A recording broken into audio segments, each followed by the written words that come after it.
চৰকাৰখনৰ আচলতে বিজেপি চৰকাৰখনে যিখিনি কথা কৈছিল সবকা সাথ সবকা বিকাশ হোৱাগৈ নাই।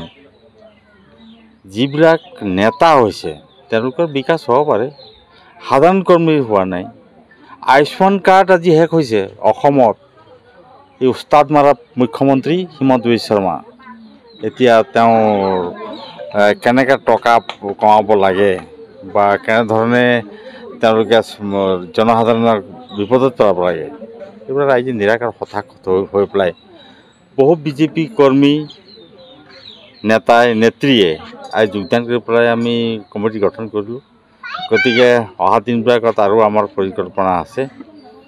আজি আপুনি দেখিছে চাহ শ্ৰমিকক কৈছিলে ভূমিৰ পাট্টা দিম, ভূমিৰ পাট্টা এটা দি পেলাই এক বিঘা বা আধা বিঘা দি পেলাই তেওঁলোকে হৈ লগালে ভূমিৰ পাট্টা দিলোঁ।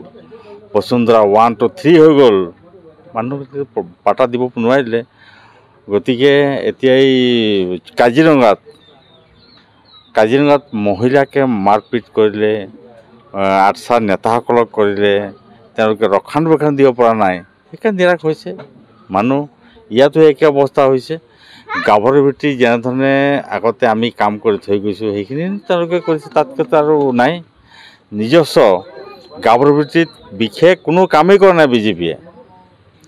আমিয়ে থানা বনাইছিলোঁ, আমিয়ে কি বুলি কয় হস্পিটেল বনাইছিলোঁ। হস্পিটেলটোৰ ডাক্তৰ ইয়াত ডুমডুমাই হওক ইয়াত হওক গাইনী ডাক্তৰ নাই।